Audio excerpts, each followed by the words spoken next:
안녕하십니까? 하나님의 크신 은혜와 평강이 당신의 삶에 가득하기를 기도합니다. 잠시 세상의 소음에서 벗어나 영혼의 양식이 되는 깊은 이야기에 귀 기울이는 이 시간이 여러분에게 큰 위로와 깨달음을 주는 축복의 통로가 되기를 소망합니다. 만약 오늘 이 이야기가 당신의 마음에 울림을 준다면 이 은혜의 메시지가 더 많은 이들에게 닿을 수 있도록 공유해 주십시오. 당신의 구독과 공유는 하나님의 선한 말씀을 전파하는 귀한 동력이 될 것입니다. 당신의 삶과 가정 위에 주님의 축복이 항상 함께 하시기를 기도합니다. 오늘 우리는 신앙 여정에서 누구나 한 번쯤 마주하게 되는 아주 근본적인 질문으로 이야기를 시작하려 합니다. 바로 내가 믿는 하나님은 과연 어떤 분이신가? 라는 질문입니다. 이 질문에 어떻게 답하느냐에 따라 우리의 신앙은 생명력 넘치는 기쁨의 길이 될 수도 혹은 무거운 짐이 가득한 고행의 길이 될 수도 있습니다. 이 질문의 핵심을 파고들기 위해 우리는 지금으로부터 약 300년 전 스코틀랜드의 한 작은 마을에서 시작된 뜨거운 신앙 논쟁의 현장으로 시간여행을 떠나보려 합니다. 역사 속먼지 쌓인 이야기처럼 들릴지 모르지만 이 논쟁은 오늘날 우리의 신앙을 위협하는 두 가지 가장 큰 오류, 바로 율법주의와 무율법주의의 뿌리를 정확히 드러내 보여줍니다. 이 논쟁의 중심에는 1645년에 출간된 현대 신학의 정수라는 제목의 책이 있었습니다. 영어 원제는 더 메로 오브 마던 더비너티로, 메로는 뼈 속의 골수, 즉 핵심 또는 정수를 의미합니다. 이 책은 기독교 신학의 가장 중요한 핵심을 다루겠다는 의지를 담고 있었죠. 책은 마치 한 편의 연극처럼 4명의 등장인물이 대화를 나누는 형식으로 구성되어 있습니다. 첫 번째 인물은 복음 전도자라는 이름의 목사입니다. 그는 하나님의 은혜와 진리를 설명하는 안내자 역할을 합니다.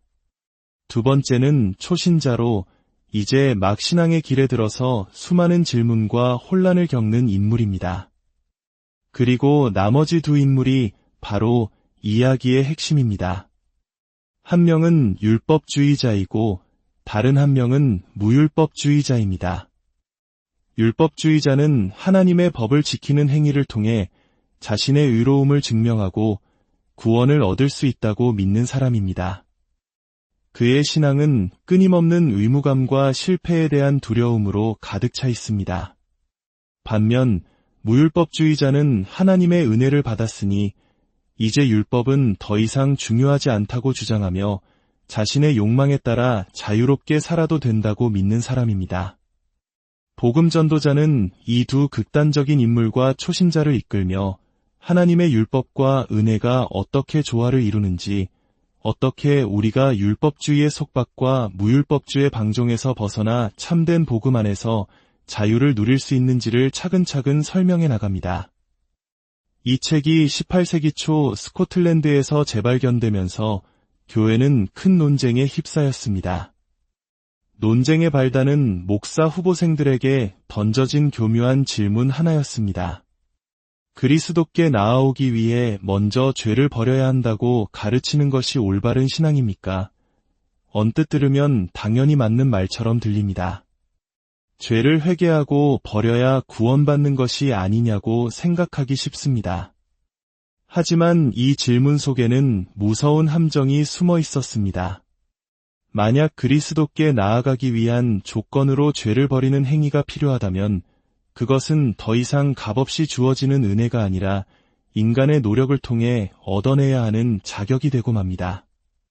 바로 이것이 율법주의의 핵심입니다. 내가 이만큼 노력했으니, 내가 이 정도의 자격을 갖추었으니 하나님은 나를 받아주셔야만 한다는 교만한 마음의 뿌리인 것입니다. 토머스 보스턴이라는 한 시골 목사는 이 논쟁 속에서 큰 혼란을 겪던 중 우연히 교인의 집 창가에 놓여 있던 현대신학의 정수라는 낡은 책을 발견하게 됩니다. 그는 이 책을 통해 자신이 오랫동안 씨름해왔던 문제, 즉 어떻게 하면 성도들을 율법주의의 공포와 무율법주의 타락으로부터 지켜내고 온전한 복음을 전할 수 있을지에 대한 깊은 통찰을 얻게 됩니다. 이 책은 복음이란 인간의 어떠한 자격이나 조건 없이 오직 예수 그리스도를 통해 주어지는 하나님의 전적인 선물임을 명확히 보여주었습니다. 결국 이 책은 스코틀랜드 장로교 총회에 의해 금서로 지정되는 비운을 맞게 됩니다. 하지만 진리의 빛은 결코 사라지지 않았습니다. 이 매로운 논쟁은 우리에게 시대를 초월하는 중요한 질문을 던집니다. 우리의 신앙은 과연 어디에 서 있는가? 하나님의 은혜를 조건부 사랑으로 오해하며 끊임없이 나의 자격을 증명하려는 율법주의에 빠져 있지는 않은가? 혹은 은혜를 값싼 것으로 여기며 하나님의 거룩한 뜻을 외면하는 무율법주의 유혹에 넘어가 있지는 않은가? 이 두 가지 치명적인 오류의 뿌리를 이해하기 위해 우리는 인류 역사의 가장 처음으로 거슬러 올라가야 합니다. 바로 에덴 동산에서 벌어진 첫 번째 유혹의 순간입니다. 창세기 3장을 보면 뱀, 즉 사탄이 하와에게 다가와 교묘한 질문을 던집니다. 하나님이 참으로 너희에게 동산 모든 나무의 열매를 먹지 말라 하시더냐? 우리는 흔히 이 장면에서 사탄의 목표가 단순히 하나님의 말씀을 부인하게 만드는 것이라고 생각합니다. 물론 그것도 사실입니다. 하지만 사탄의 진짜 공격 목표는 하나님의 말씀 그 자체를 넘어 그 말씀을 주신 하나님의 성품, 바로 그분의 인격을 왜곡시키는 것이었습니다. 사탄은 이렇게 속삭이는 것과 같습니다. 너희가 섬기는 하나님은 사실 인색하고 속 좁은 분이야. 이 아름다운 동산의 모든 좋은 것들을 너희에게 주기 싫어서 금지 명령을 내린 거지. 하나님은 너희가 그분처럼 되는 것을 두려워하고 있어. 그래서 너희를 억압하고 통제하려는 거야. 이것은 하나님의 성품에 대한 끔찍한 모함이었습니다. 창세기 1장과 2장에서 하나님은 모든 것을 창조하시고 보시기에 좋았더라 말씀하시며 자신의 형상대로 만든 인간에게 모든 것을 다스리고 누릴 수 있는 복을 주신 분입니다. 그분은 사랑과 관대함, 풍성함 그 자체이십니다. 하지만 사탄의 거짓말에 하와의 마음이 흔들리기 시작합니다. 그녀의 대답에서 미묘한 변화가 감지됩니다. 그녀는 동산 중앙에 있는 나무의 열매는 하나님의 말씀에 너희는 먹지도 말고 만지지도 말라고 대답합니다. 하지만 하나님은 결코 만지지도 말라고 말씀하신 적이 없습니다. 하와는 자신도 모르게 하나님의 명령에 자신만의 규칙을 하나 덧붙인 것입니다. 마치 하나님의 사랑을 얻기 위해서는 그분이 요구하신 것보다 더 많은 것을 해야 한다는 율법주의적인 생각이 그녀의 마음에 싹트기 시작한 것입니다. 하나님의 성품에 대한 왜곡된 생각이 일단 마음에 자리 잡자 끔찍한 결과가 뒤따랐습니다. 하나님을 자신을 억압하는 분으로 여기게 되자 그분의 명령은 더 이상 사랑의 보호가 아닌 깨뜨려야 할 굴레로 보이기 시작했습니다. 결국 그녀는 선악과를 따 먹음으로써 하나님의 법을 정면으로 어기는 무율법주의적인 행동을 저지르고 맙니다. 보십시오. 율법주의와 무율법주의는 서로 다른 것이 아니라 동전의 양면과 같습니다. 둘 다 하나님은 사랑과 은혜가 풍성하신 아버지가 아니라 나의 행위에 따라 상과 벌을 주는 차가운 재판관이라는 거짓된 믿음에서 출발합니다. 이 왜곡된 하나님의 형상이 우리 인류의 영적 유전자 속에 깊이 각인되었습니다. 이 비극적인 패턴은 예수님께서 들려주신 탕자의 비유에서 가장 선명하게 드러납니다. 우리는 흔히 집을 나간 둘째 아들만을 탕자라고 생각하지만 사실 이 이야기에는 2명의 탕자가 등장합니다. 집을 떠난 둘째 아들은 무율법주의를 상징합니다. 그는 아버지의 유산을 미리 받아 허랑방탕하게 살며 모든 것을 탕진합니다.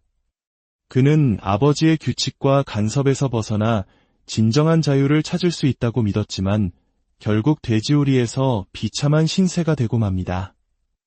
그러나 그가 집으로 돌아가기로 결심했을 때조차 그의 생각은 여전히 율법주의에 묶여 있었습니다.